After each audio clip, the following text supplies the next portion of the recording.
Boa noite, irmãos de perto e de longe, todos vocês que estão conectados.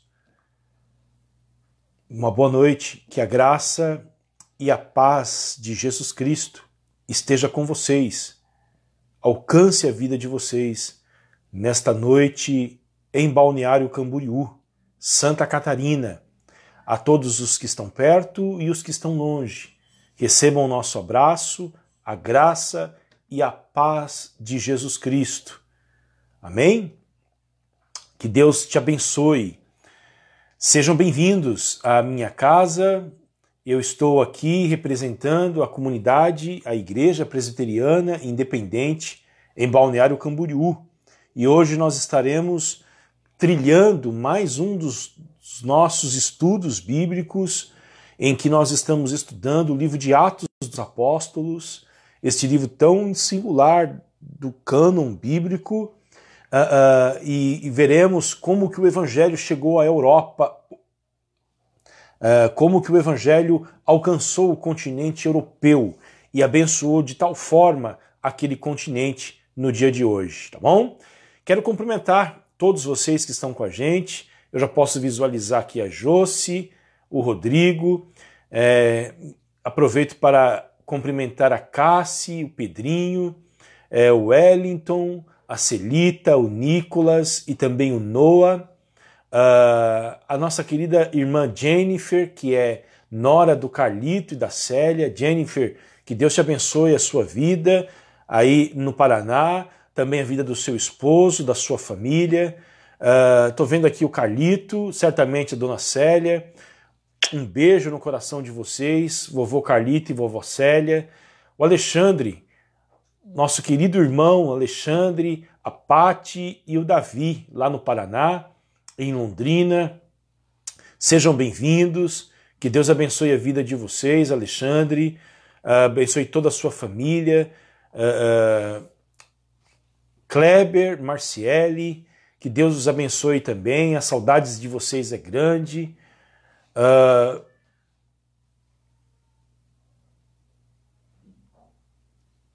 Um abraço para toda a família Gibim e também a família Garcia. Se vocês estiverem entrando aí, recebam o meu abraço, seu Hernani, Dona Margarete, Carol, Sandro, Kiusi, Fabiano. Que Deus abençoe a vida de vocês, queridos.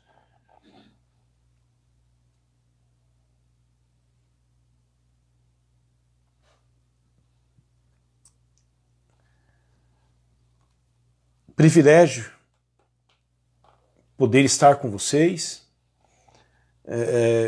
Mais uma vez, é uma alegria e a gente não vê a hora deste encontro chegar. Entrando na nossa sala o Vanderlei, lá de Passo Fundo. Que Deus te abençoe, Vande, a Emília, os seus filhos e toda a cidade de Passo Fundo, tão marcada, tão assolada por este vírus. Que Deus abençoe a vida de vocês aí no Planalto Médio do Rio Grande do Sul. A amada Passo Fundo.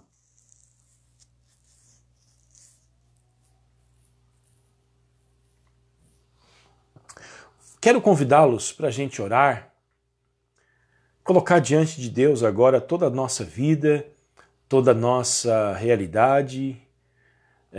Aproveito e cumprimento a minha cunhada, certamente o meu irmão que deve estar assistindo, o Felipe, a Amanda, o meu sobrinho, o Hector.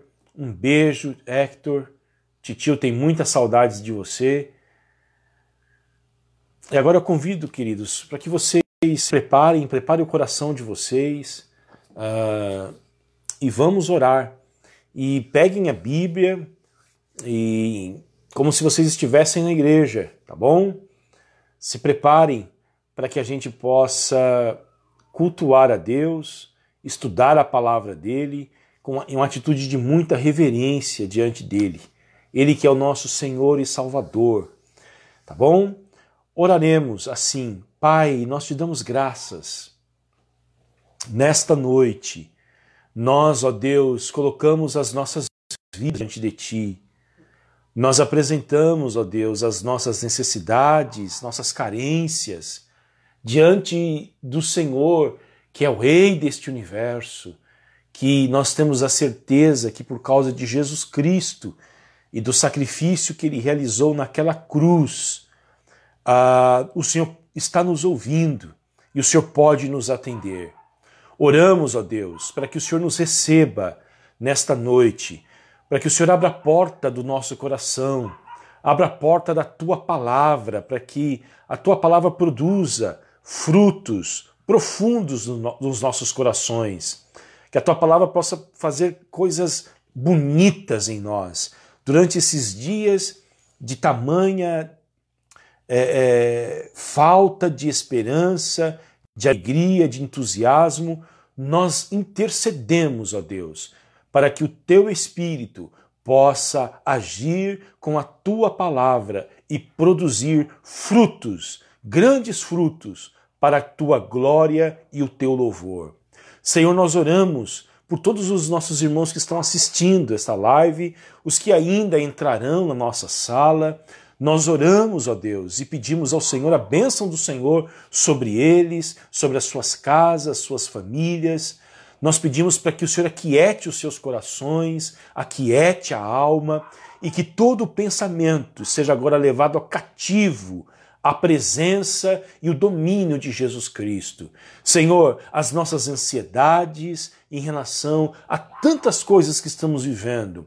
Ó Deus, o aumento de número de contágios, do número de mortos por causa deste vírus. Ó Deus, o aumento, ó Deus, de pessoas desempregadas. Ó Deus, a economia do país vivendo grandes crises. Senhor, nós colocamos tudo isso diante de Ti, os nossos medos, e queremos que a Tua paz possa produzir paz em nosso coração. Glorifica o Teu nome, Senhor. É a minha oração, ó Deus, em nome de Jesus. Amém, Senhor. Graças a Deus, queridos. Graças a Deus por mais um dia, por mais uma quinta-feira, por uma semana que se aproxima do fim. Nossa redenção está mais próxima. Cada dia que passa, a nossa redenção se aproxima. Nós louvamos a Deus por isso. Vocês estão com a Bíblia aberta? Atos dos Apóstolos, capítulo de número 16. Certamente vocês sabem que nós estamos estudando este livro já faz algum tempo, versículo por versículo, capítulo por capítulo. Estamos no capítulo 16 de Atos. Hoje nós veremos como que o Evangelho chegou à Europa. O cristianismo, queridos, ele impactou este continente e a partir da Europa o cristianismo se propagou para os demais continentes deste planeta. E hoje nós vamos ver como que tudo isso começou.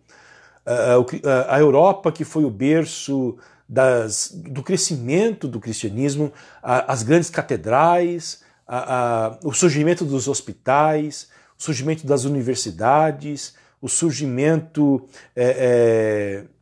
de toda uma civilização ocidental deve-se ao cristianismo, tá bom? Na Europa que explodiu a reforma protestante, da Europa que surgiu a igreja evangélica no século XVI, e nós veremos que tudo isso teve início de uma maneira muito simples, muito singela, tá bom?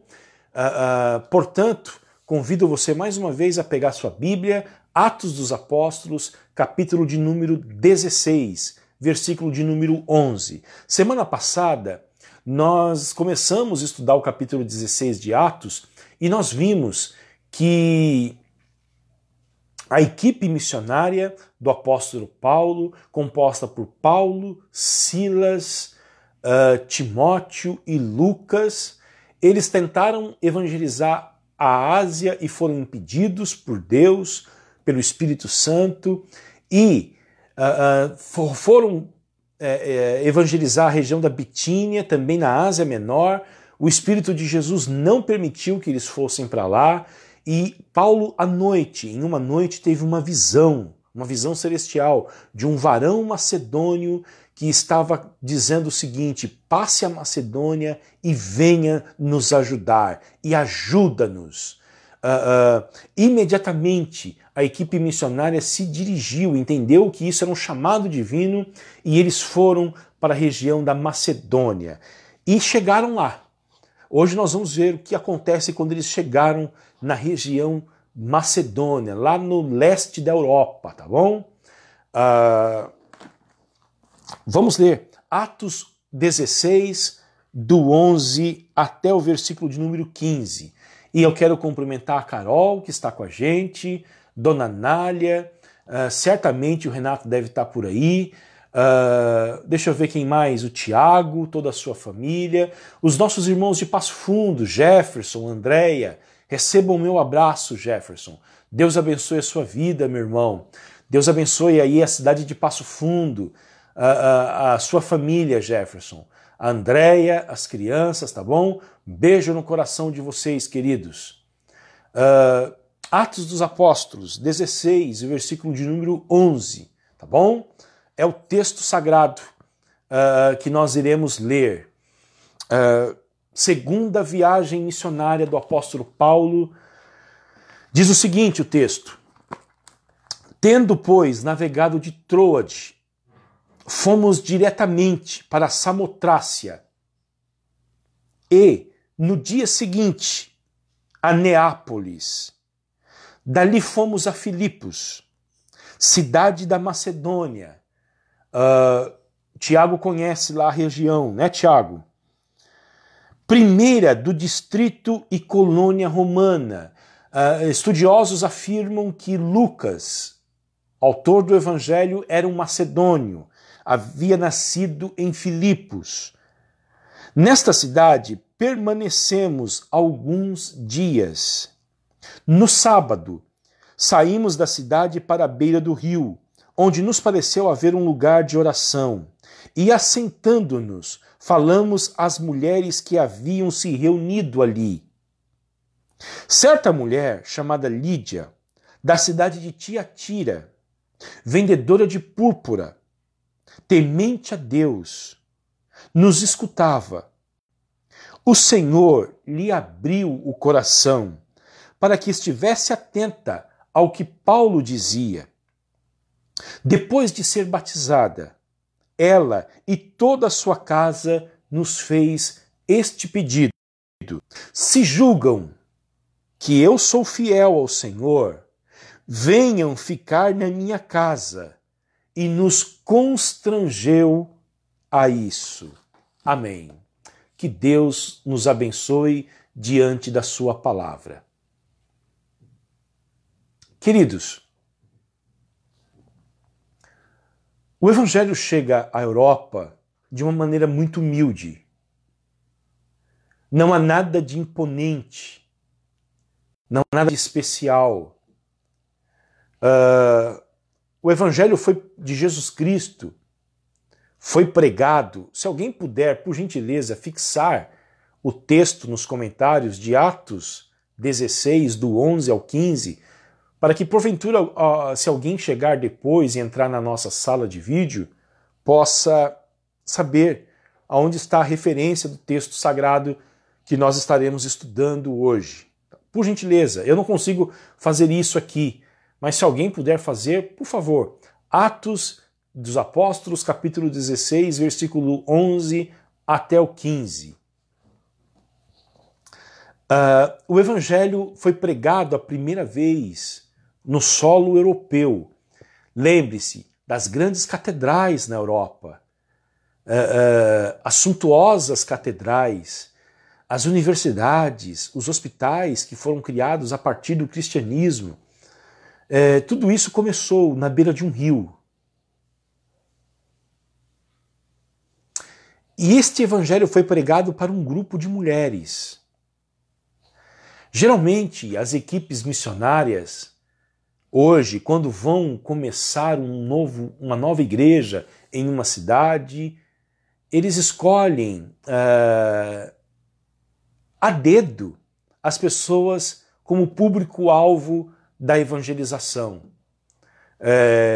Eu não quero entrar no mérito se isso é certo ou errado, eu acho que isso não é hoje não é um espaço para esse debate, mas geralmente os plantadores de igreja, os missionários, eles estabelecem um público-alvo, estudam esse público-alvo e querem atingir esse determinado público-alvo, e geralmente composto de pessoas influentes de uma cidade, para começar ali uma nova igreja. E Deus escolheu, através dos apóstolos, as pessoas mais influentes de Filipos. Quem são as pessoas mais influentes? As mulheres. Você pode ter certeza disso. Porque as mulheres, elas conseguem transmitir com muita facilidade tudo aquilo que lhe é motivo de alegria, de felicidade. Elas transmitem com facilidade, elas têm uma influência muito grande, uma capacidade de comunicação fora do comum. E aqui nós estamos diante de um texto que mostra um grupo de mulheres a quem foi pregada pela primeira vez o Evangelho. E de uma maneira muito simples, muito bucólica, eu diria até. E mostra, queridos, que Deus começa os seus projetos gloriosos, Deus tinha projetos gloriosos para a Europa, a partir de empreendimentos muito pequenos. E nós temos o costume de querer desprezar o dia dos pequenos começos. Nós não valorizamos os pequenos começos, nós não valorizamos as origens simples, mas Deus gosta de honrar e abençoar justamente os pequenos começos. Há um texto que eu gosto muito, que está registrado em Mateus capítulo 13, versículo 31, que diz que o reino de Deus é como um grão de mostarda, que uma pessoa toma e semeia em sua terra. A mostarda é diminuta, é minúscula, e ela cai na terra, é semeada e se torna grande. E o reino de Deus é comparado a esta figura tão pequena. O reino de Deus é comparado à semente de uma mostarda. Coisa linda, começa pequeno, bem humilde, de forma despretensiosa, eu diria, e vai tomando proporções gigantescas. Tá bom? Lá em Filipos, essa cidade importante da Macedônia, nós deduzimos pelo texto que não havia uma sinagoga judaica. O apóstolo Paulo sempre começava o evangelho procurando uma sinagoga para pregar o evangelho para os judeus. Mas aqui, queridos, não há a existência de uma sinagoga. Por que não há a existência de uma sinagoga judaica?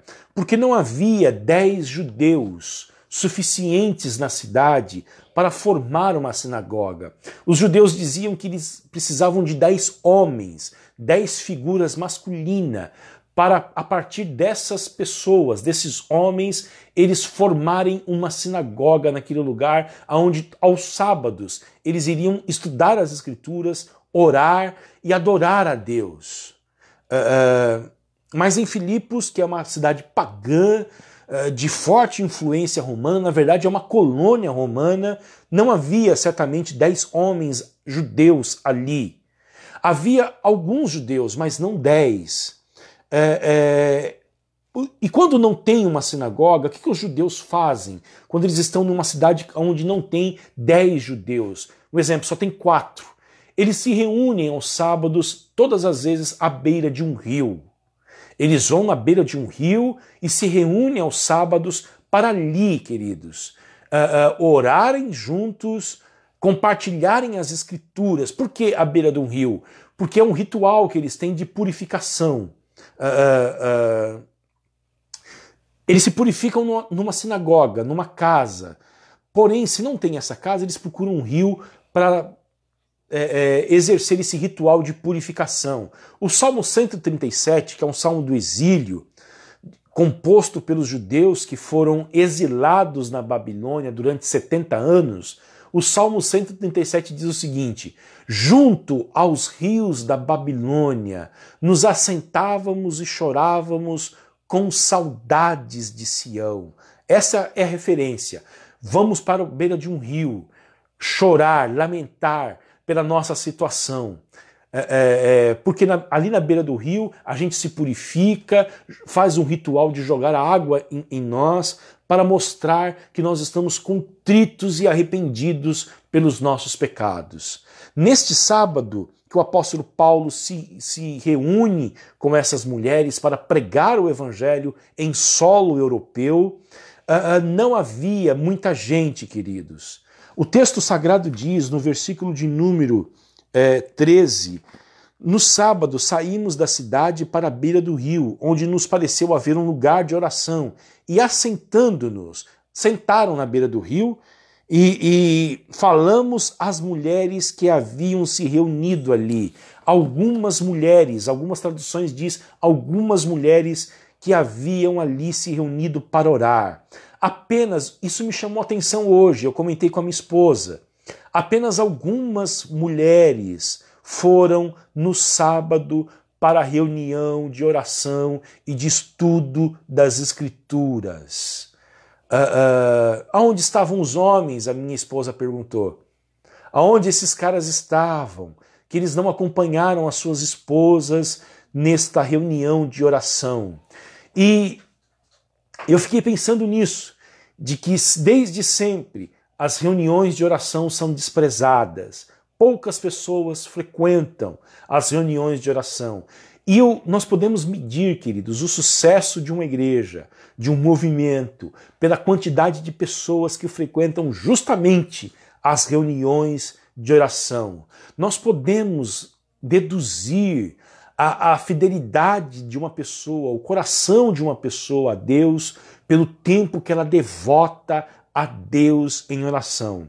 E eu já quero perguntar para você hoje, nesses dias de quarentena, em que você está sendo privado de muitas coisas, de ir em muitos lugares, de fazer muitas coisas, qual é o tempo que você tem dedicado para orar, para entrar sozinho no teu quarto e orar e derramar-se diante de Deus e orar também com a sua família, tá bom?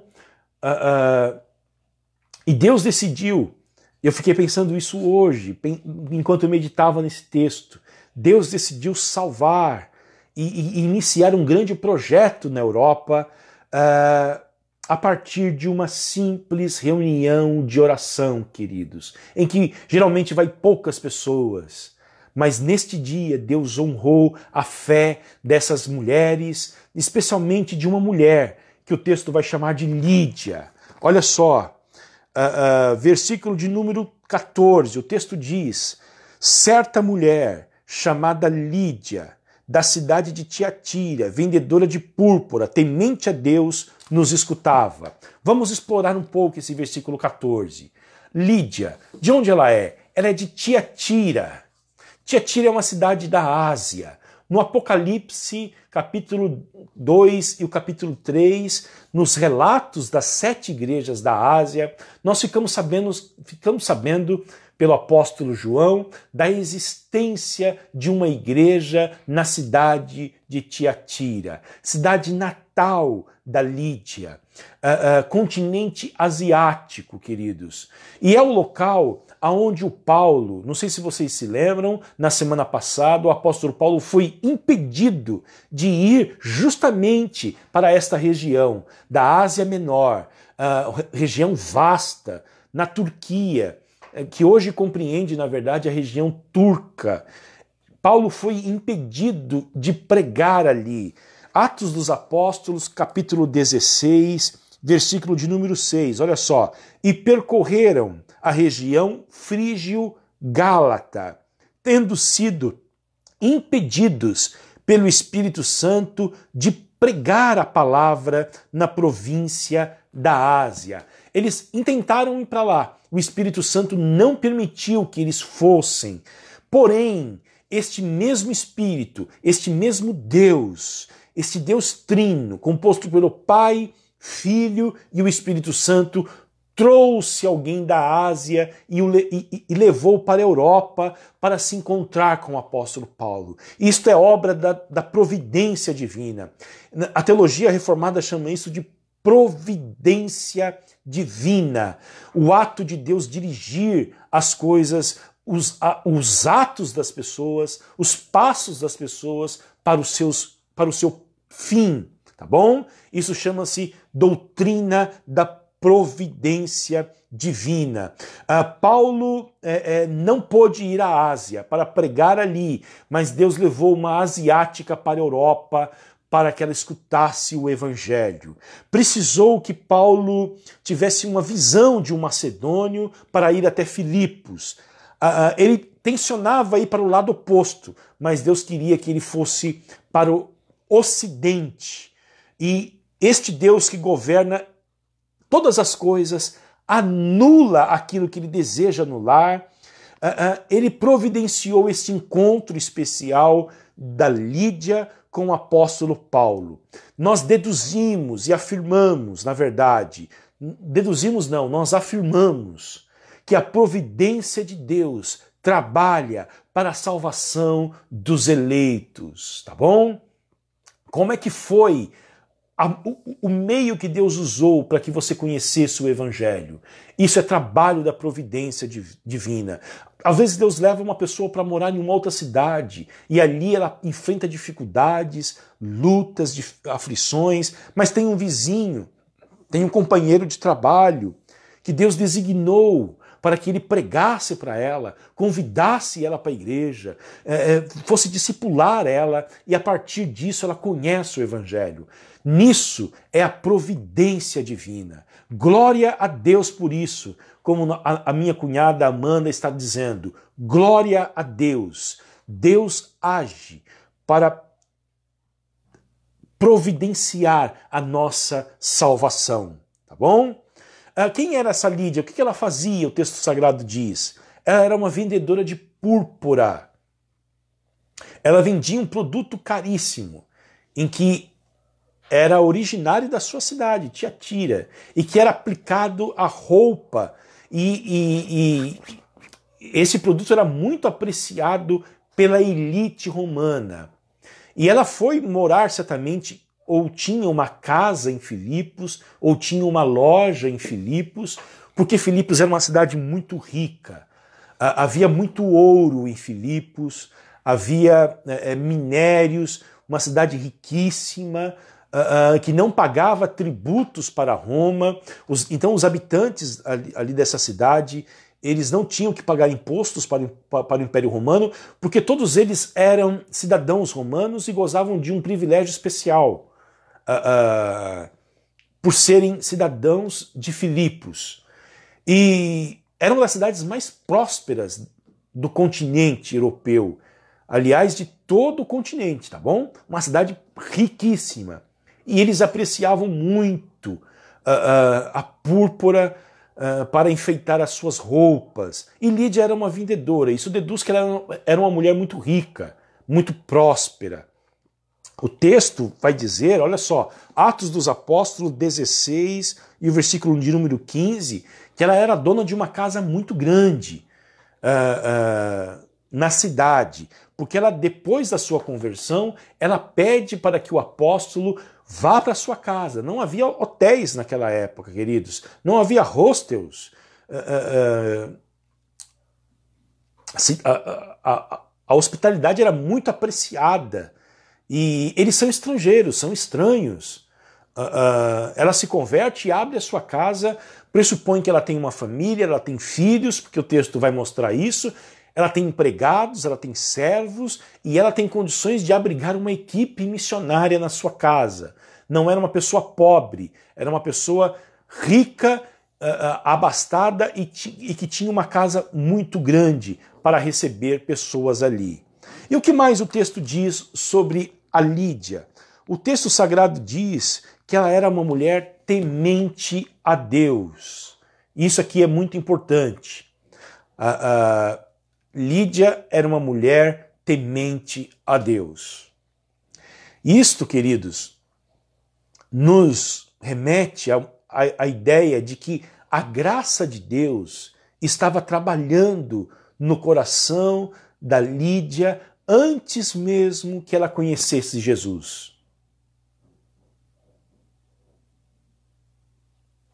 É uma graça preparatória.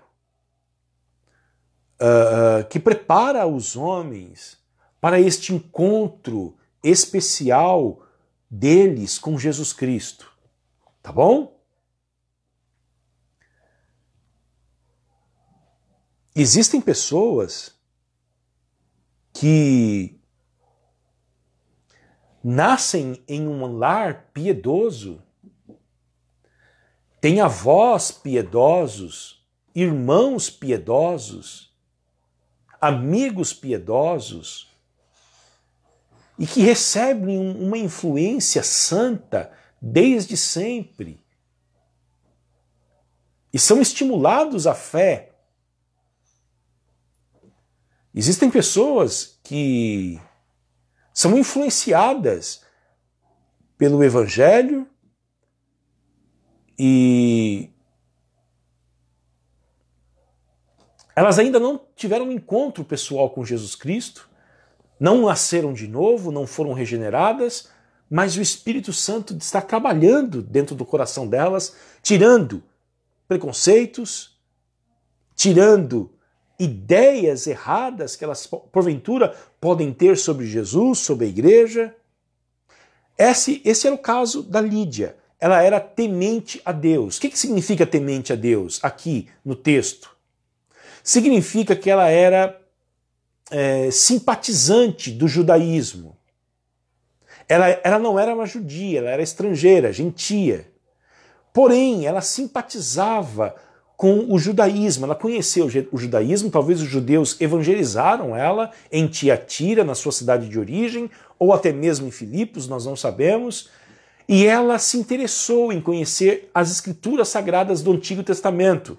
Ela era uma mulher familiarizada com a história de Abraão, de Isaac, Jacó, com a história de Moisés, com a lei de Moisés, com a história dos reis de Israel, dos profetas, e ela ouvia falar da esperança dos judeus pela chegada do Messias, que é a pessoa bendita de Jesus Cristo. Então Lídia foi preparada por Deus para conhecer a história da salvação. E isso é uma dádiva de Deus, quando as pessoas são preparadas por Ele para que futuramente elas venham ter este encontro com Jesus Cristo.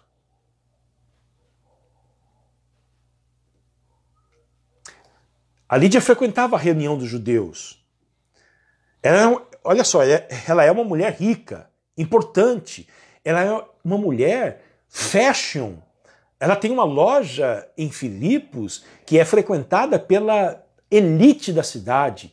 Certamente a Lídia saía nos jornais e dos eventos sociais, ela era uma figura conhecida da alta sociedade romana que morava em Filipos. Ela vestia essas pessoas, ela participava da vida social da cidade, mas ela não se envergonhava de, num sábado pela manhã, estar na beira de um rio com outras mulheres para ler as escrituras sagradas do Antigo Testamento e para orar também. Isso, queridos, nós entendemos de que a alta sociedade, o dinheiro, os grandes recursos que um ser humano pode ter não podem saciar o seu coração. Não podem promover paz. Não podem promover alegria, dar esperança. Lídia é alguém que está em busca de Deus. E o que ela conhece até então é o judaísmo. É a porta de entrada, o judaísmo é a porta de entrada para ela, para que futuramente ela tenha esse encontro com Deus. E quantas pessoas estão assim, queridos? Estão desiludidas com o vazio da existência. Porque a existência promove um vazio sem Deus. Elas galgaram posições sociais. Elas conseguiram a independência financeira. Elas não precisam se preocupar com dinheiro, nem os seus filhos, nem os seus netos. Elas já viajaram o mundo. Elas têm títulos acadêmicos, conquistas relevantes, mas dentro delas há um vazio muito grande e elas estão em busca das religiões para saciar este vazio. Talvez esse era o caso da Lídia. E ela conhece algumas verdades que, na verdade, servem de trampolim para o conhecimento de Jesus Cristo. Geralmente, queridos, pessoas assim, elas não têm uma grande experiência de mudança interna depois que elas se convertem. Porque o Espírito Santo está trabalhando nelas profundamente, há muito tempo. É diferente de uma outra história que nós vamos ver na semana que vem, de um outro tipo de conversão, de alguém que não tem nenhum tipo de conhecimento e de preparação. Tá bom? Semana que vem nós vamos ver isso. Portanto, a Lídia é alguém que estava sendo preparada por Deus para receber o Evangelho. Agora deixa eu falar uma coisa para vocês aqui, muito importante ainda. Ela era temente a Deus. Quer dizer, a Lídia cumpria os 10 mandamentos. Sábado de manhã ela estava orando. A Lídia estava vivendo à luz da ética do Antigo Testamento. Mas isso não é suficiente, queridos. E esse, às vezes, é a confusão das pessoas. Porque quando você vai evangelizar e falar de Jesus para as pessoas, elas dizem o seguinte: pastor, uma das coisas que eu mais escuto, eu sou uma boa pessoa. Eu não roubo. Eu não matei ninguém até hoje, eu nunca adulterei. Eu pago os meus impostos. Eu pago as minhas contas. Cuido da minha família. Não sou muito religioso, de vez em quando eu vou na igreja. Faço as minhas orações em casa. E você olha para a pessoa e vê que, de fato, eticamente, ela tem uma moral elevada, uns princípios elevados. Mas isso não é suficiente. A Lídia era assim, temente a Deus.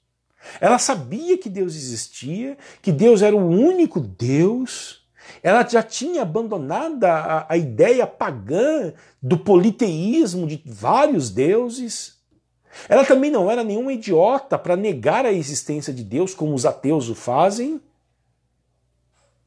Ela não roubava, ela não matava, ela não adulterava, ela seguia certamente a dieta dos judeus, era uma pessoa eticamente exemplar. Mas faltava algo para Lídia ainda. E de que todos esses valores, que são importantíssimos, eles ainda são insuficientes para o homem. Charles Spurgeon, um pregador inglês, dizia que ser ético, ser correto, pode livrar você da cadeia, mas não levará você para os céus. Essa é a frase do pregador inglês, tão amado por mim e por tantos outros. Você ser uma boa pessoa, ter valores corretos, andar retamente, pode fazer de você alguém aplaudido pela sociedade e fazer com que você nunca tenha o seu nome no SPC Serasa e que nunca vá à cadeia. Porém, isso não vai levar você para os céus. Você precisa do Evangelho de Jesus Cristo. Você precisa se arrepender dos seus pecados. Você precisa do sangue de Cristo. Você precisa ser lavado, porque a Bíblia diz que todos pecaram e destituídos estão da glória de Deus. Ok? O Evangelho, como diz o Pedro aqui, ó, o paradigma dos 2 irmãos, lá da história do filho pródigo, do irmão mais novo, que é caracterizado pelo cara que que transgride as leis, que peca, que não está nem aí, e o irmão mais velho, que é o bonzinho que fica em casa. Ambos estavam perdidos. Ambos precisavam de um salvador, de um redentor. Porque o evangelho não é moralismo, queridos. Embora o evangelho de Jesus Cristo nos conduza para uma moral muito elevada, mas o evangelho não é sobre moral. O evangelho é sobre Jesus Cristo derramando o seu sangue para salvar pecadores, pecadores que transgridem contumazmente a lei e pecadores bem comportados.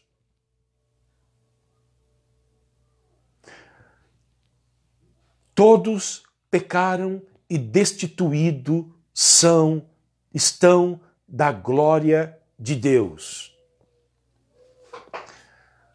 Já um outro pregador e escritor que eu gosto muito de ler os seus textos, de ouvi-lo, que vocês também sabem quem é, chamado Timothy Keller, ele diz, porque ele é vivo ainda, que o que nos afasta de Deus, queridos, às vezes, não é nem tanto as coisas ruins que nós fazemos, mas é justamente as coisas boas. Tá bom? Por quê? Porque quando você faz algo ruim, você tem consciência de que você está fazendo isto e que é pecado, e aí você diz, olha, Senhor, eu preciso de Ti, eu preciso me arrepender e abandonar os meus pecados. Agora, tem muitas coisas boas que nós fazemos que infla o nosso ego, que faz com que a gente se sinta muito bem e se acha bom o bastante, melhores do que os outros, e que faz com que a gente olhe assim e diga o seguinte, eu não preciso de um Salvador.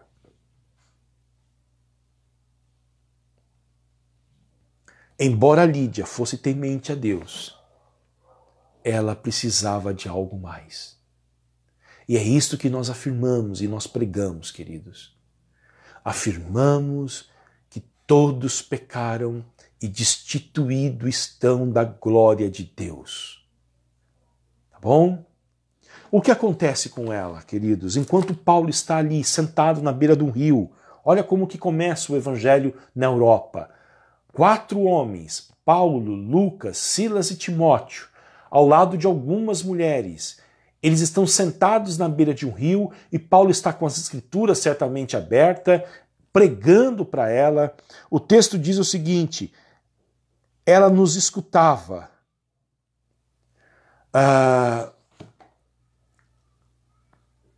Romanos 10 diz que a fé vem pelo ouvir e o ouvir da palavra de Cristo. Os reformadores diziam, sobretudo Calvino, que nós temos apenas um órgão que é vital para a nossa salvação, que são os nossos ouvidos.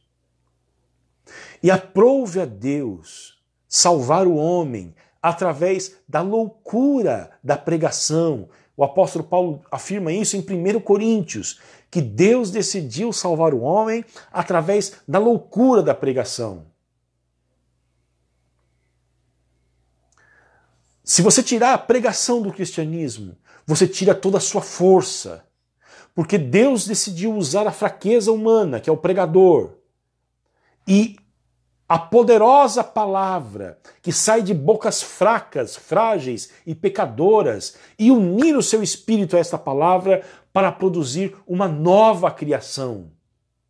Deus criou todo o mundo através da sua palavra.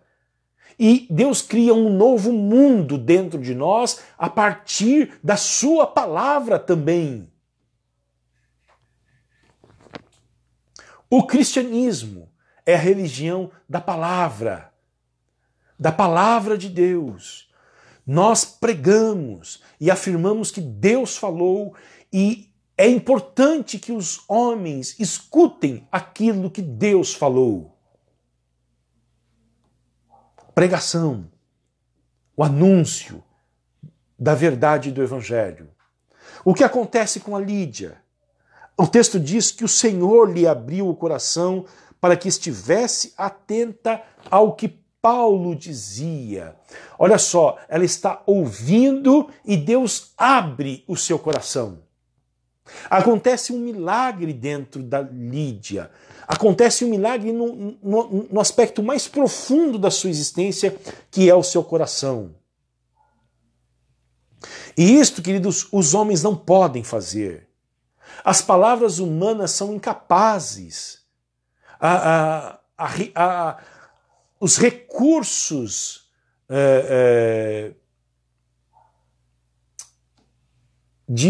da oratória não podem fazer isto. Isto é a ação do Espírito Santo.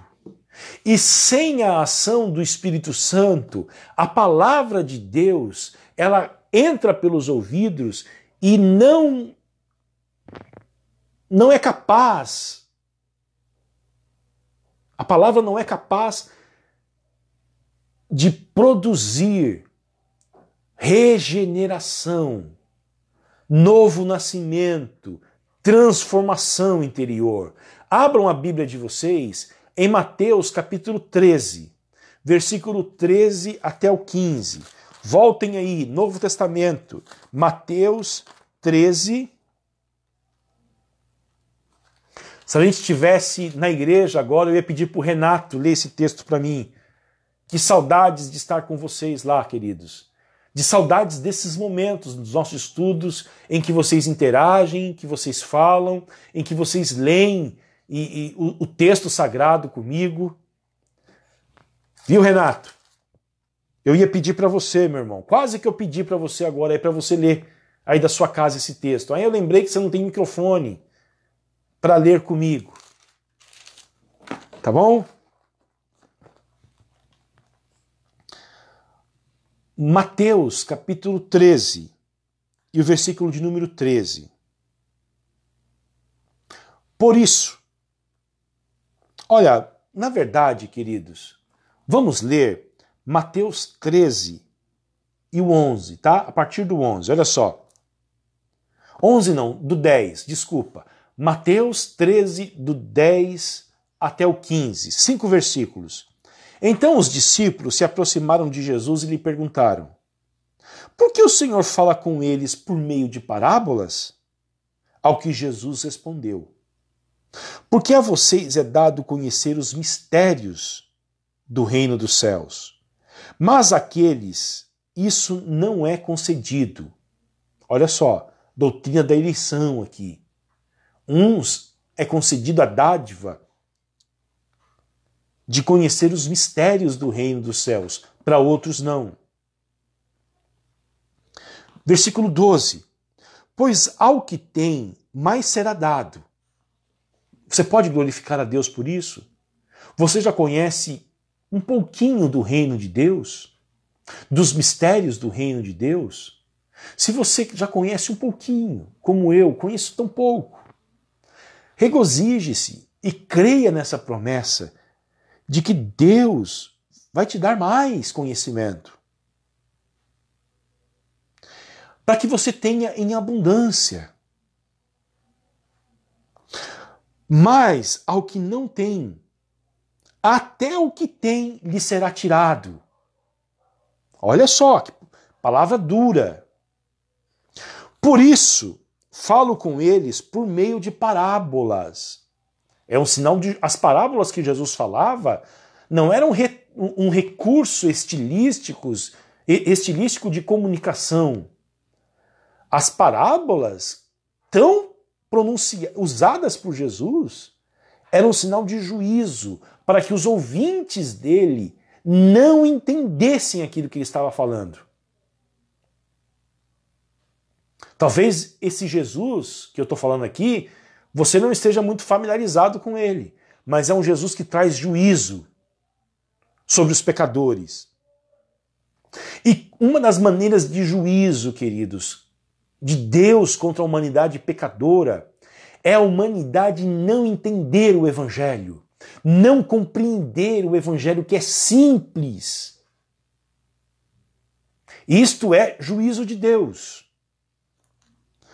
Por isso falo com eles por meio de parábolas, porque vendo não veem, e ouvindo não ouvem, nem entendem.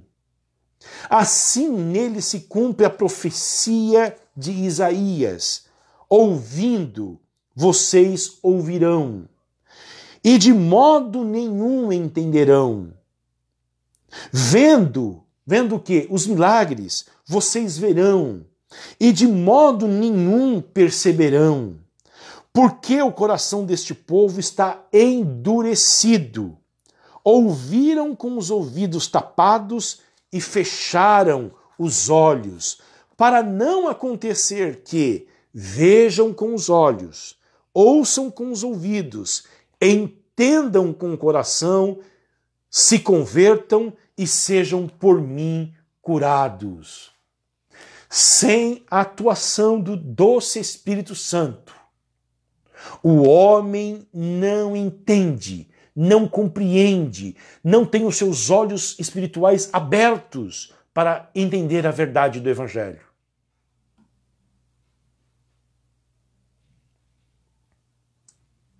E assim eles não são regenerados, eles não têm a fé salvadora.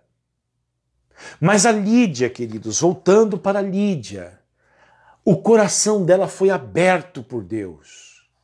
Deus abriu o coração daquela mulher para que ela estivesse atenta ao que Paulo falava. Tem traduções da Bíblia que diz para que ela entendesse aquilo que Paulo falava, para que ela compreendesse espiritualmente as verdades do Evangelho, as promessas de Deus no Antigo Testamento e entendesse que Jesus é o cumprimento dessas promessas. E isto, queridos, é uma dádiva de Deus. O que Deus requer do ser humano para que o ser humano seja salvo? Fé. Mas essa fé, o ser humano não nasce com ela. Não é inato. Isso é uma dádiva de Deus. Então, queridos, aquilo que Deus exige de nós, Ele concede a nós. Porque Deus é o autor da nossa salvação. A salvação tem início e o fim em Deus. É Ele quem nos concede a dádiva de crer e de compreender o Evangelho.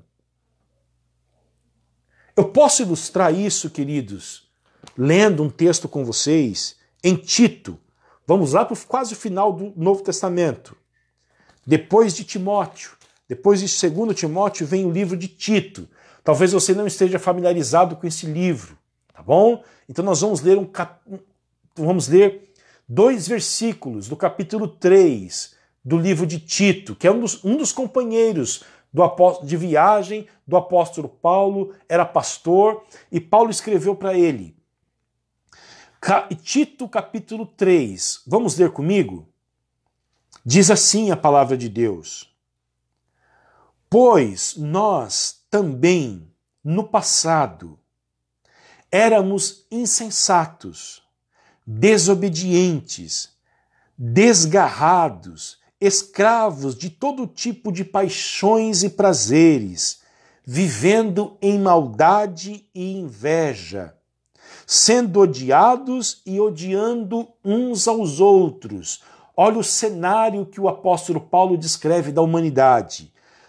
Olha só, insensatez, desobediência, pessoas desgarradas, pessoas escravas às suas paixões e prazeres, vivendo em maldade e inveja, sendo odiadas e odiando umas às outras. Este é o raio-x da Bíblia sobre o homem sem Deus. Só que aí aconteceu algo, queridos, muito fascinante. O que aconteceu? Versículo 4. Mas quando se manifestou a bondade de Deus, olha só, a bondade de Deus foi revelada, foi manifesta a nós. A bondade de Deus, nosso Salvador, e o seu amor por todos. quer dizer, a intervenção divina é caracterizada pela bondade de Deus. Deus não nos deixou no estado em que nós estávamos. Ele veio até nós. E o que ele fez, queridos? Versículo de número 5, olha só. Ele nos salvou. Glória a Deus por isso. Ele nos salvou. Nós poderíamos ficar muito tempo só com essa frase aqui, com esse verbo salvar. Mas olha o que Paulo diz, não por obras de justiça praticadas por nós, mas segundo a sua misericórdia. Não foi obra nossa, não foi algo que nós fizemos, mas foi a misericórdia de Deus por nós. Ele nos salvou mediante o lavar regenerador e renovador do Espírito Santo. Paulo está falando aqui do que aconteceu com a Lídia. Ela foi regenerada, o coração dela foi transformado, abriu-se o coração daquela mulher. Houve alguém com uma chave para abrir o coração dela. Ela foi regenerada por Deus. E isto, queridos, não foi mérito da Lídia. Isso não foi mérito do Renato, da Carol, do Douglas, do Carlito, do Wellington, do Fábio ou de quem quer que seja. Isto é dádiva de Deus.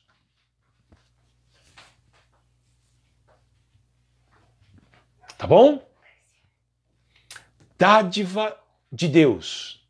É pela misericórdia dele que ele faz isto. Misericórdia de Deus. Graciosa.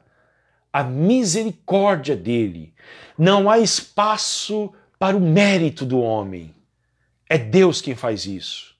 Tá bom? E o texto sagrado diz que ele faz isso, queridos, através da palavra dele. Porque o texto fala de lavar regenerador.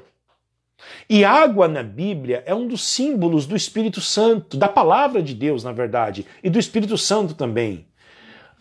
Lídia escutava e Deus estava lavando ela por dentro. Você está sendo exposto à palavra. Você tem acompanhado as nossas lives todas as semanas, quinta, domingo.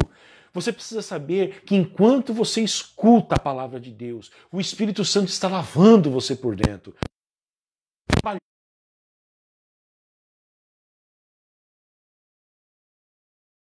A regenerar a sua vida, para transformá-lo.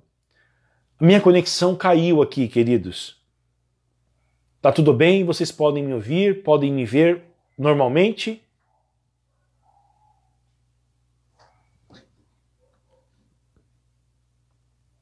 Por favor, minha conexão caiu, voltou. Ok?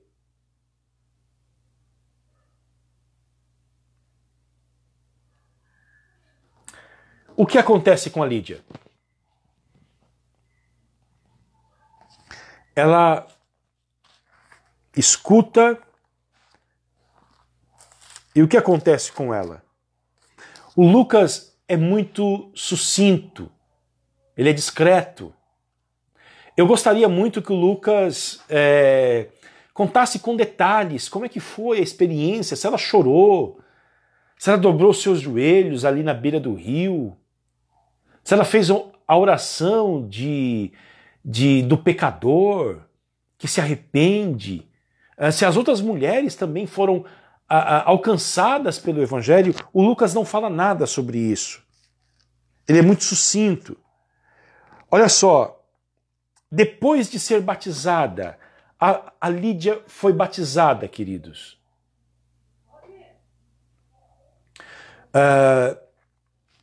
O texto diz, olha só, depois de ser batizada, ela e toda a sua casa nos fez este pedido.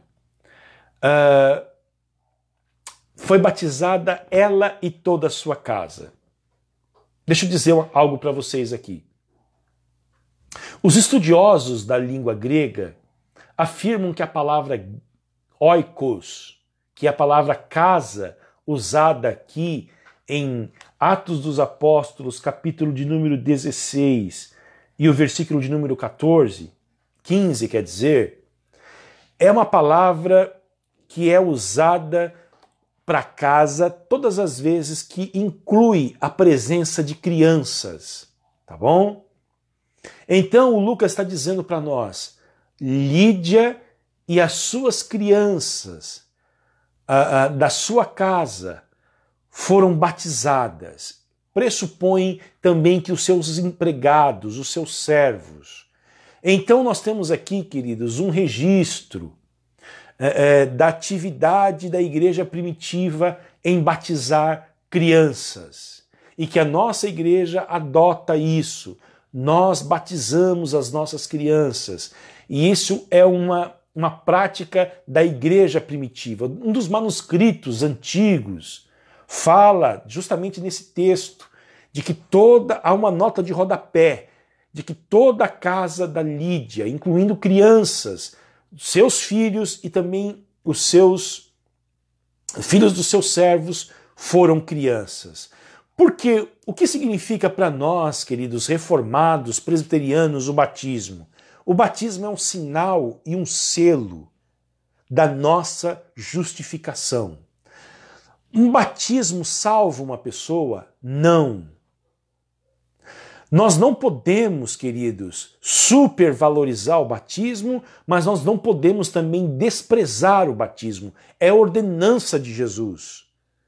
Mas o batismo, queridos, não significa que a pessoa que é batizada, ela é salva. Não, longe disso. E o batismo infantil também não tem eficácia de regeneração, como a Igreja Católica afirma e ensina. O batismo, tanto de adulto como criança, para nós, é um sinal e um selo da nossa justificação, em primeiro lugar.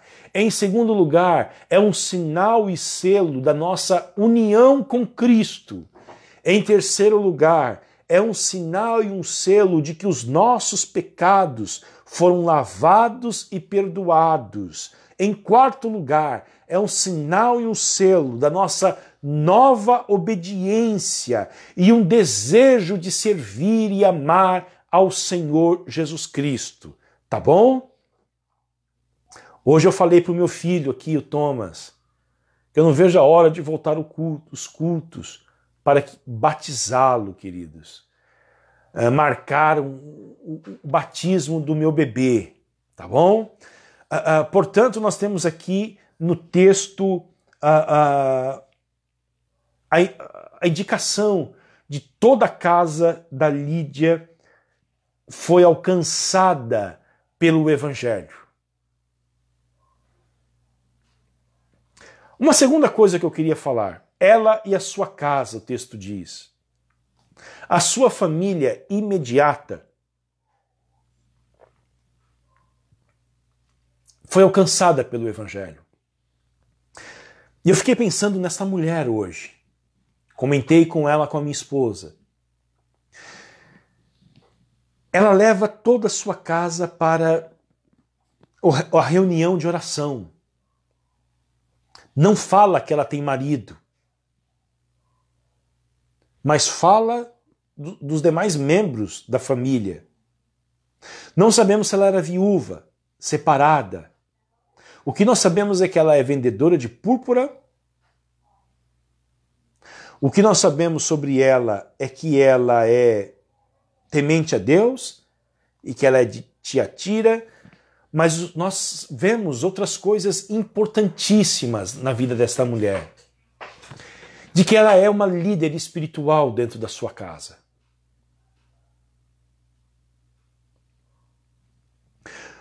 Na ausência de um homem, ela tomou as rédeas da realidade espiritual dentro de casa.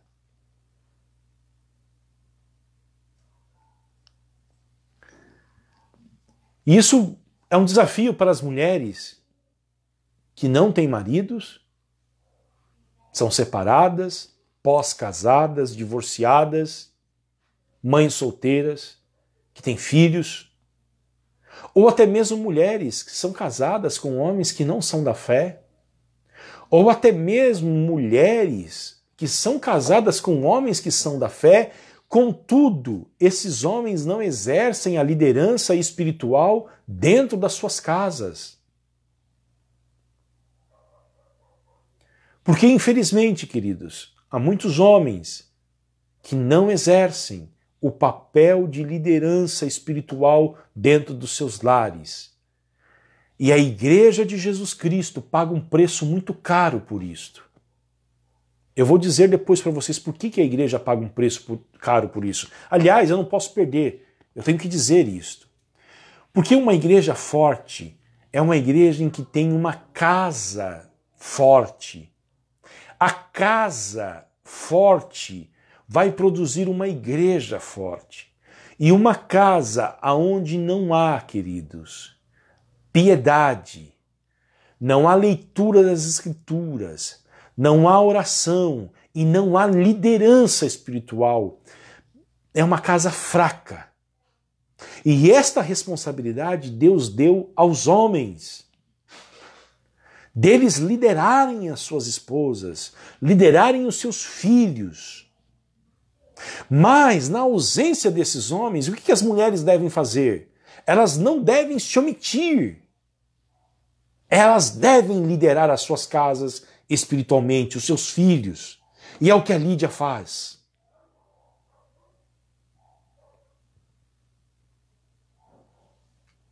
Se o evangelho não influenciar o nosso lar, queridos, é pouco provável que ele avance na comunidade. É pouco provável que ele tenha impacto na comunidade se ele não tiver impacto em casa. As pessoas às vezes reclamam das friezas do culto. E quando elas vêm conversar comigo, eu tenho vontade de dizer para elas: existe vida, existe culto na tua vida. Como é que foi a tua semana na tua casa? Você cultuou a Deus lá?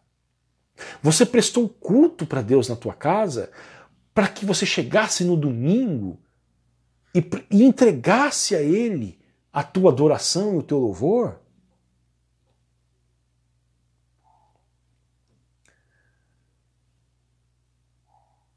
Me parece que Deus deu pistas aqui de como que a fé impacta um continente e como que um continente se torna cristão e abala o mundo. Isto acontece quando uma família, uma simples família, se reúne para adorar a Deus, para buscar a Deus. A primeira convertida no solo europeu traz consigo toda a sua família. E eu volto a dizer isso para vocês, irmãos. A verdadeira influência da igreja é decorrente da piedade no lar. Cada casa, já dizia,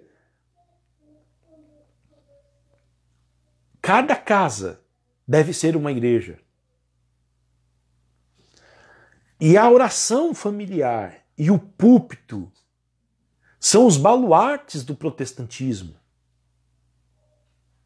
E eu penso que esses dias de pandemia em que nós estamos privados dos serviços da igreja é uma oportunidade que Deus nos está dando de trazer a igreja para dentro de casa de novo. Reuniões familiares. Reuniões e cultos familiares. Se você tem dificuldades de fazer isso e deseja um roteiro, converse comigo depois, mande um WhatsApp que eu vou te dizer como que você deve fazer um culto familiar na sua casa.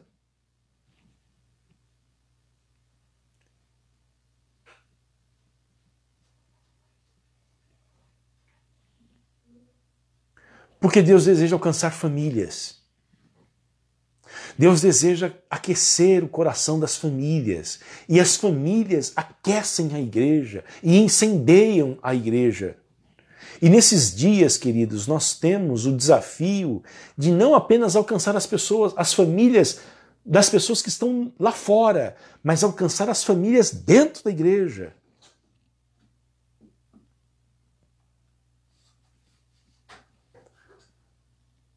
Que Deus nos dê a graça dos nossos lares serem pequenas igrejas de Jesus Cristo. Amém?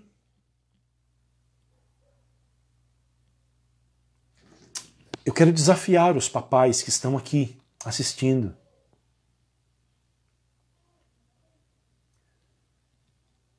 Para que vocês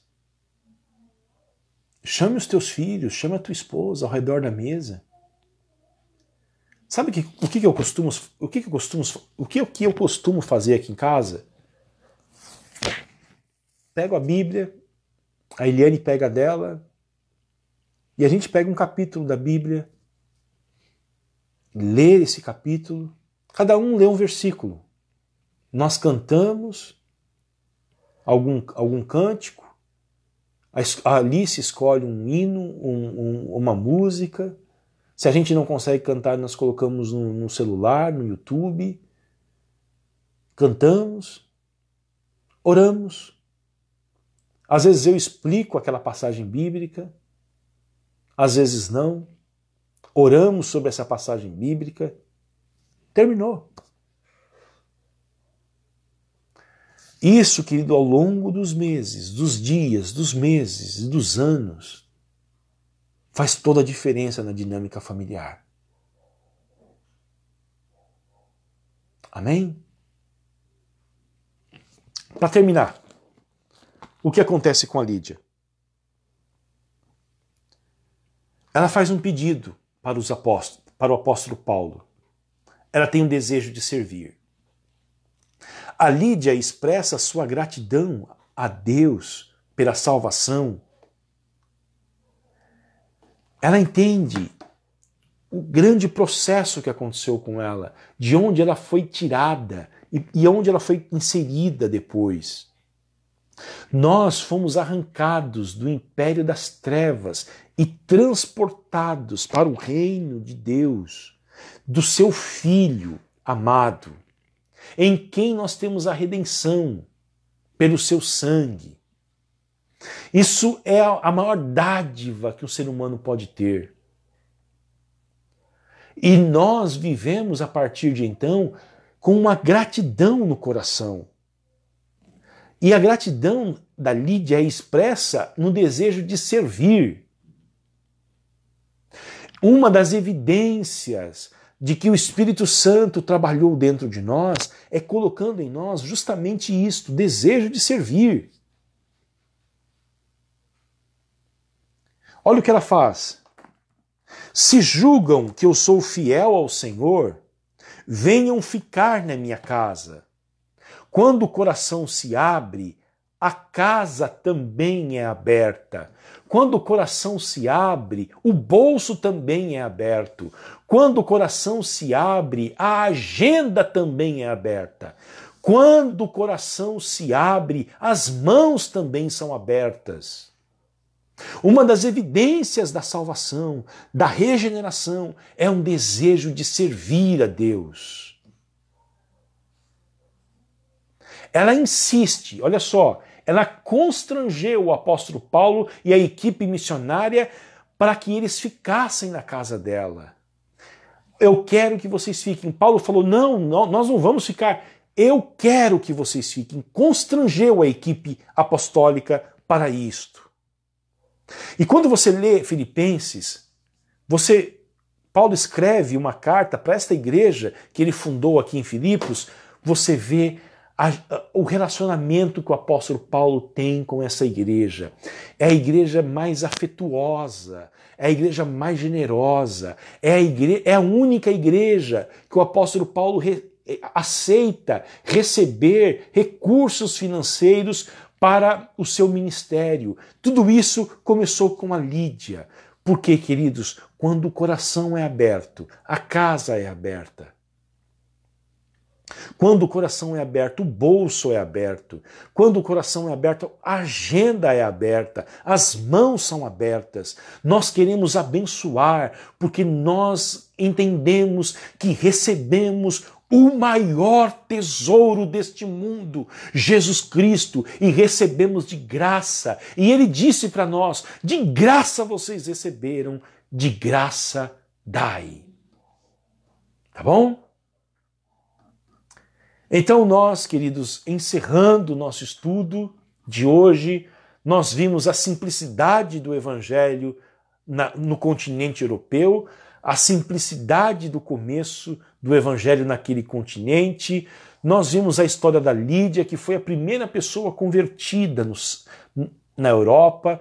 Quando você chegar nos céus, nós vamos encontrar com ela e ela vai receber, queridos, a dádiva, o galardão dela. Eu pensei nisso hoje.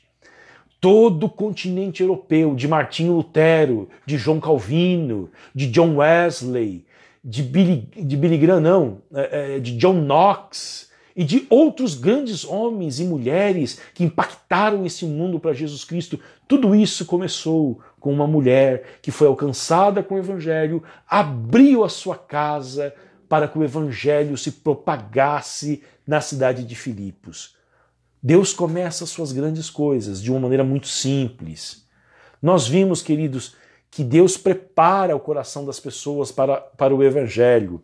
Nós vimos que Deus abre o coração das pessoas. É Ele quem regenera as pessoas para que as pessoas nasçam de novo, para que as pessoas sejam transformadas. E isso traz um desafio para todos nós, queridos. Como que nós vamos viver diante disto? Pelo menos com duas atitudes. Com uma gratidão infinita, porque a salvação não veio de nós, ela é um dom de Deus. E em um segundo lugar, com misericórdia diante daqueles que não creem, aqueles que ainda têm dificuldade de crer. Nós vamos olhar para essas pessoas e vamos ter misericórdia delas, porque elas não creem, porque o coração delas não foi ainda aberto para a mensagem do Evangelho. Tá bom? A Lídia e toda a sua casa passaram a servir a Jesus, foram batizadas e eles agora são generosos, são hospitaleiros para a causa do Evangelho. Alguém tem alguma dúvida? Alguém deseja compartilhar alguma coisa sobre a salvação? Alguém deseja falar como é que foi o dia em que Deus abriu o seu coração para o Evangelho? Você se lembra do dia em que Deus abriu o seu coração para o Evangelho?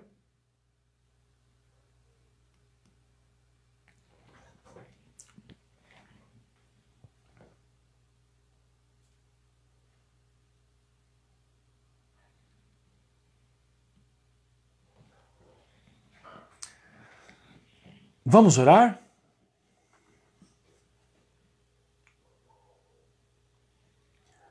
Pai querido, nós te damos graças nesta noite por tão grande salvação, pelas dádivas preciosas que veio a nós.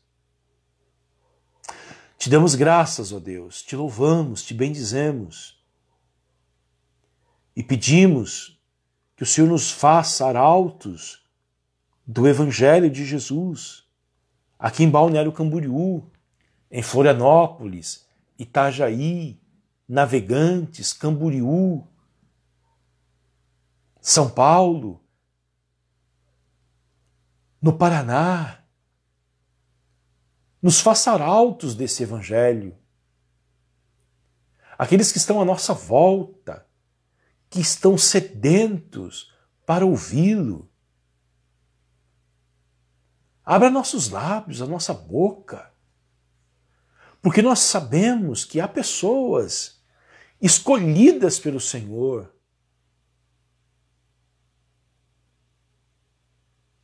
Usa-nos de uma maneira especial. Coloque em nós o desejo de servir o Senhor nesses dias. Coloque em nós o desejo de abrir as nossas vidas para essas pessoas desesperadas nas nossas cidades. Pessoas amarguradas, aflitas, sem esperança. Põe em nós a palavra de esperança para o coração delas. Abençoa, ó Deus, dando-nos conversões, como o Senhor deu a conversão de Lídia. Converta, Senhor, aqueles que ainda não tiveram essa experiência com o Teu Espírito Santo, frequentam os cultos, leem a Bíblia, oram, mas ainda não foram regenerados. Oramos para que este milagre aconteça, Senhor, nas nossas igrejas. Nós cremos, ó Deus, no milagre do novo nascimento, da regeneração.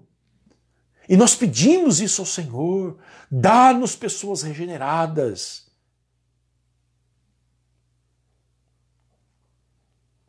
Oramos, ó Pai, pelo nosso país. Oramos pelas famílias enlutadas no dia de hoje, em decorrência deste vírus.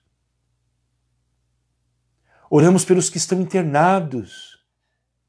Oramos pelos que estão desempregados.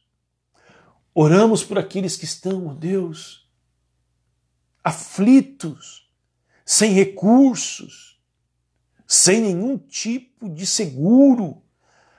Pai, dói o coração ver a fila imensa na Caixa Econômica Federal de pessoas que estão aflitas em busca do auxílio.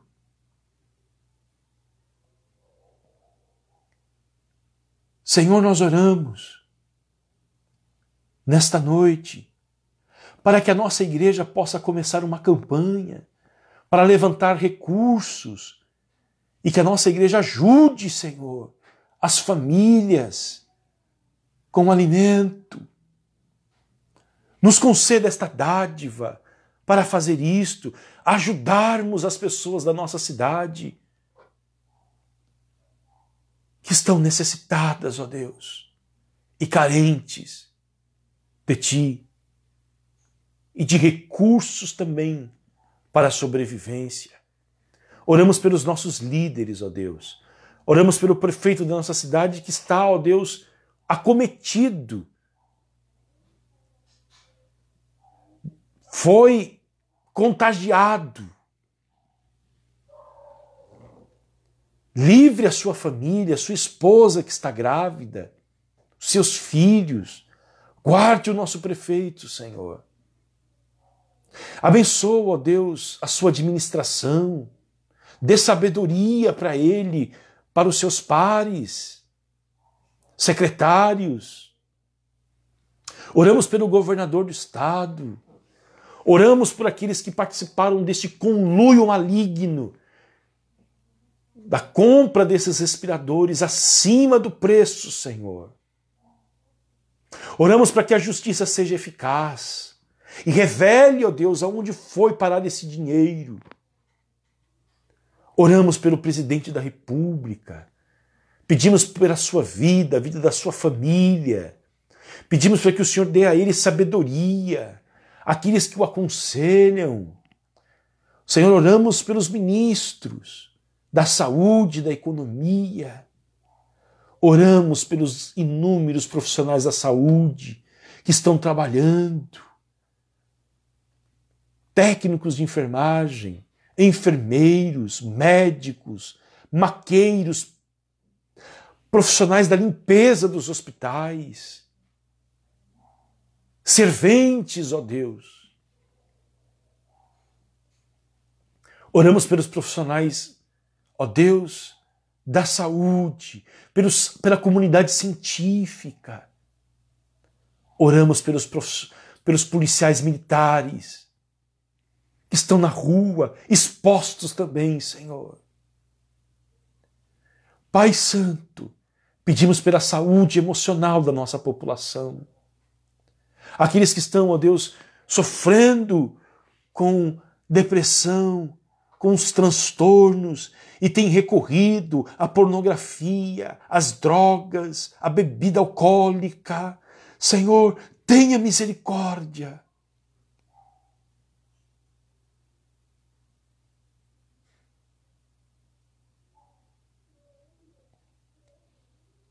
Nós pedimos por nós, ó Deus, para que o Senhor nos guarde e faça de nós instrumentos da Tua paz.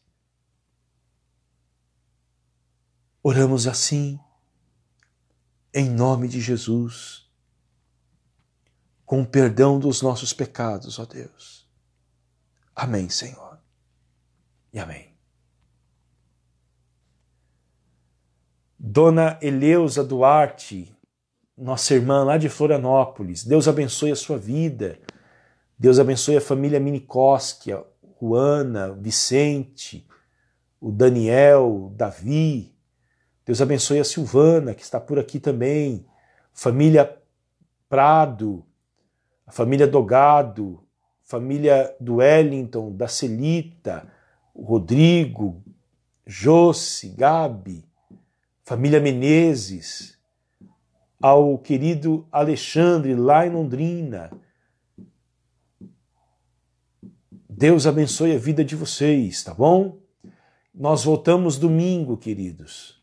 Domingo, 19h30, estaremos de volta para o nosso culto de adoração ao Senhor.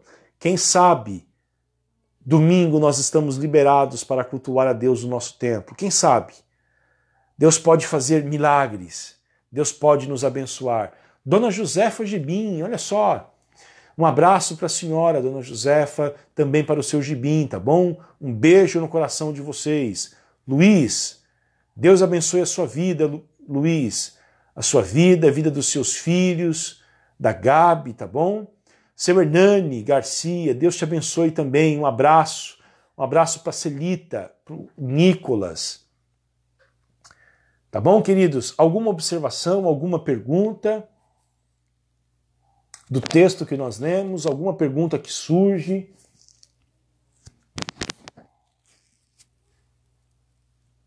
Nós vamos terminando nosso estudo bíblico.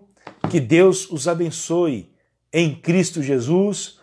Nós nos vemos domingo às 19h30 aqui nesta plataforma, tá bom? Um abraço a todos. Que a graça preciosa do Senhor Jesus, o grande amor de Deus, o nosso Pai, a comunhão e o consolo do Espírito Santo sejam com todos vocês, hoje, sempre. Amém, queridos. Deus abençoe. Uma boa noite a vocês, tá bom? João Calvino. Hã? João Calvino. O que você Vou quer? mostrar João Calvino. Pra quem?